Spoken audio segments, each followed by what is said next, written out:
Perkenalkan, saya Selvi Ulfayati.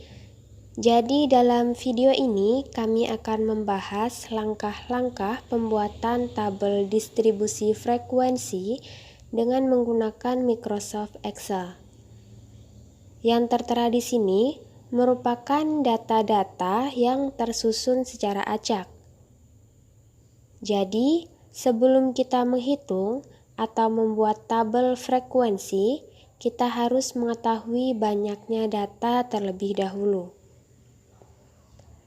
Dalam Microsoft Excel ada cara simpelnya, yaitu dengan menggunakan rumus, Kounta, kemudian semua data di blok, dan klik Enter. Nah, jadi jumlah data yang ada di sini adalah sebanyak 50. Selanjutnya, kita harus ketahui juga berapa nilai terkecil dari data di sini. Caranya yaitu dengan menggunakan rumus min, kemudian blok semua datanya, dan klik Enter. Selanjutnya, untuk mengetahui nilai terbesarnya, kita bisa menggunakan rumus max, blok data, dan klik Enter.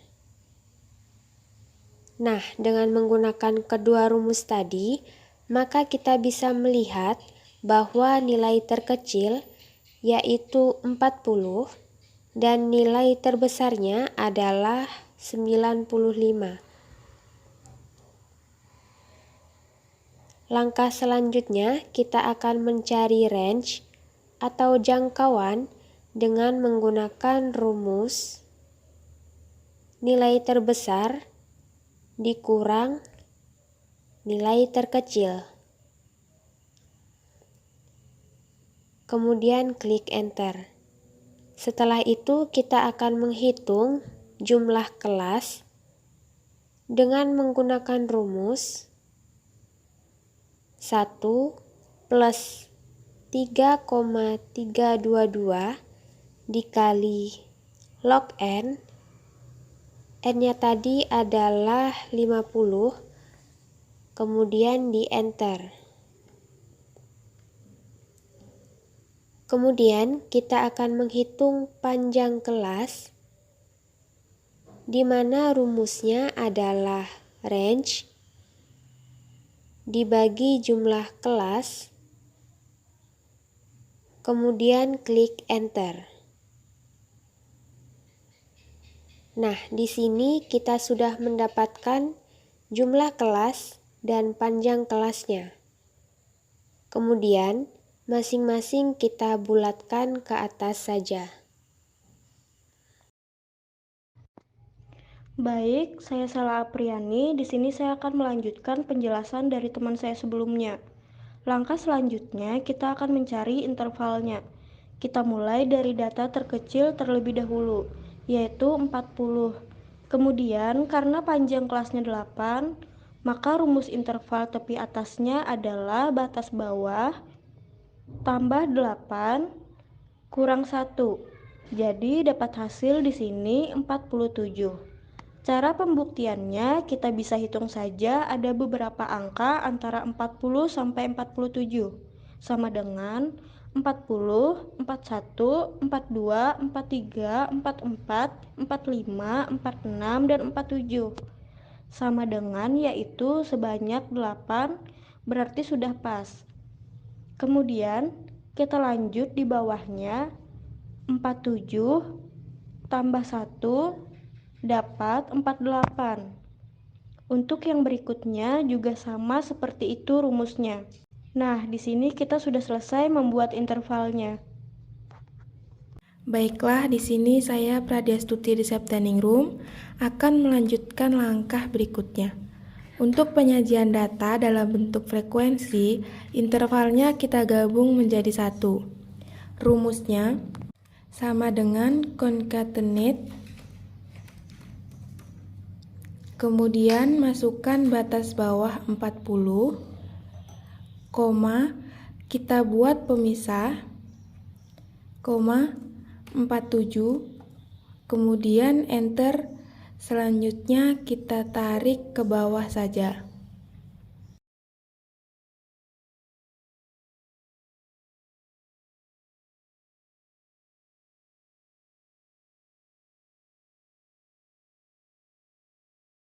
Baiklah, di sini saya Rosida akan melanjutkan penjelasan dari teman saya. Selanjutnya, kita akan menghitung frekuensinya. Untuk menghitung frekuensi, ini diblok dulu, kemudian masukkan rumus sama dengan frekuensi. Kemudian blok datanya. Lalu blok batas atas dari interval tersebut. Kemudian di enter dengan secara bersamaan menekan Ctrl Shift Enter. Untuk pembuktiannya, kita bisa jumlahkan frekuensinya dengan rumus sama dengan sum. Nah, hasilnya 50 sudah sama dengan jumlah n. Kemudian kita akan menghitung frekuensi relatifnya. Rumusnya adalah sama dengan 5 dibagi jumlah n, atau banyaknya data dikali 100. Untuk yang berikutnya juga sama seperti itu rumusnya. Nah, di sini kita sudah selesai membuat tabel frekuensinya. Kemudian dari tabel ini kita akan membuat sebuah grafik diagram batang untuk mempermudah kita dalam membaca datanya. Baiklah, di sini saya Pradyastuti di Septianingrum akan melanjutkan penjelasan terkait pembuatan diagramnya.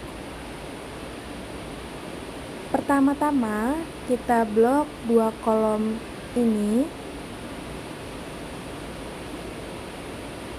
Kemudian masuk ke menu insert dan pilih icon diagram. Lalu pilih bentuk diagramnya. Kemudian kita masukkan data pada diagramnya dengan klik kanan. Lalu pilih select data.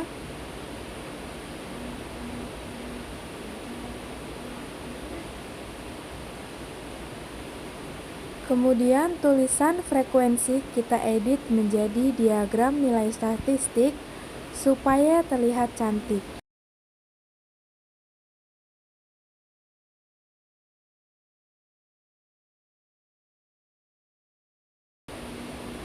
Dari diagram ini, kita bisa memahami dengan mudah mengenai data tersebut. Mungkin itu sedikit penjelasan dari kelompok kami. Sekian, terima kasih.